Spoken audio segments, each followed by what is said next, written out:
Now, to learn and understand gradient descent, we will import numpy as np and we will import matplotlib.pyplot as plt. These will help us in plotting the graphs.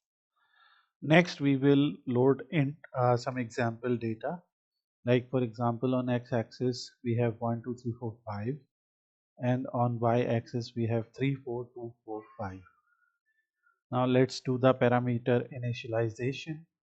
So m is equal to 0, b is equal to 0. This is the slope and b will be the intercept.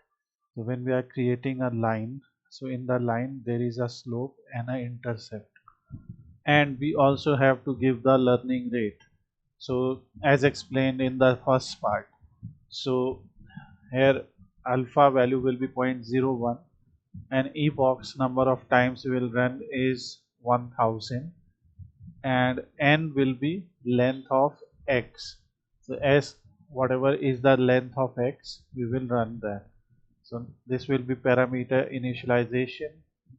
Now for gradient descent, so for we are writing underscore in range epochs, y predicted will be mx plus b, error will be y predicted minus actual y. So we have the actual y value, and dm is equal to 2 by n. This is how we are computing the gradients. So dm will be 2 by n multiplied by np dot error nx. So we will provide np dot error nx. This is an array functional dispatcher. And then for db we will calculate 2 by n multiplied by np dot sum error, and then we will update the parameters m minus equal to alpha multiplied by dm and b minus equal to alpha multiplied by db. So what is exactly happening here? Let's understand. Let's break down this key part of gradient. So for underscore in range, this runs the loop for a fixed number of iterations or epochs, allowing the model to gradually improve the parameter m and b, which we initialized earlier. So in linear regression, a predicted value of y comes from this type of equation. So this is equation of line. Y predicted mx plus v. This computes the predicted values using current values of slope m and intercept. So it is the equation of line, that is y is equal to mx plus v. Then error equal to y predicted minus y. This calculates the difference between predicted value and actual value. These errors are what we want to minimize. Like initially error will be very high. This is something we want to minimize. If error is 0, that means the model is very accurate. So this is that. Then we compute gradients, partial derivatives. So dm is equal to 2 by n multiplied by np dot error n. This is gradient slope of the loss function with respect to m slope. Error into x gives the influence of each input on the error, and np dot error comma x sums that up. 2 by n is the form. 2 by n is from differentiating mean squared error loss function. db is equal to this particular line. This is gradient with respect to b. So we are calculating two gradients with respect to slope and gradient with respect to b, and this is the way of calculating that. Then when we write m minus equal to alpha, this is how we are updating the slope parameter. This moves m slightly in the direction that reduces the error, and b minus equal to alpha, same with b. This moves b in the direction that reduces error. Alpha is the learning rate controlling how big each step is. Remember when we were discussing this, we said you are standing on top of a hill, which is the loss function, loss surface, and your goal is to reach the bottom, which is the minimum loss. You look at the slope and take steps downhill opposite to the gradient. The size of your step is the learning rate. Like how bigger steps to take.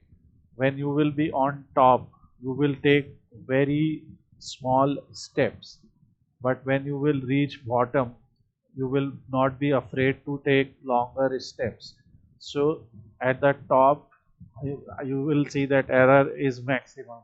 But when we are, you know, just climbing down, you will be more confident. Your learning rate will be better. So you are predicting output, calculating error, measuring how much each parameter contributes to the error, adjusting them a bit to reduce the error. Repeating this process until the model converges. So this is how we can do that. And now we can find the final slope and visualize this as well. So first of all, let's print the final slope and intercept value. So final slope and intercept value, in this case it is predicting as 0 0, which you can see. Obviously when you will apply a real time example it will be better.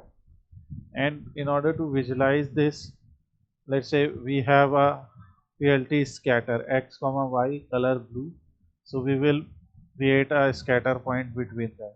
Now obviously this example is not telling us or is not showing exactly what needs to be done.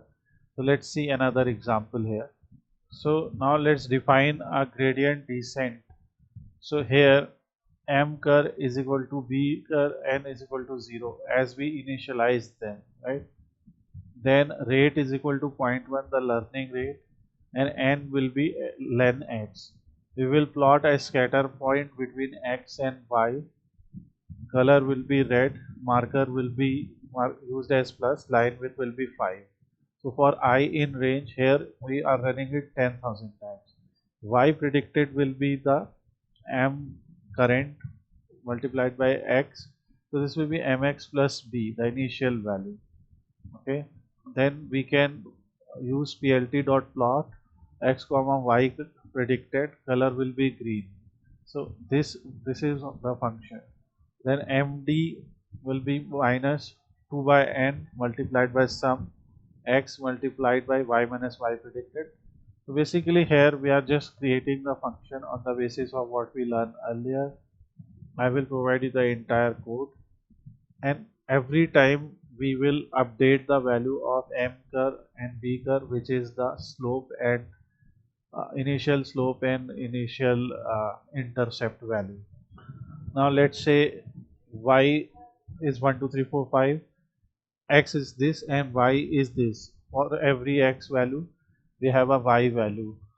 Then based on the knowledge we got above, if we will run gradient descent, you will see that it will start creating some lines. So we are getting some error, let me fix that.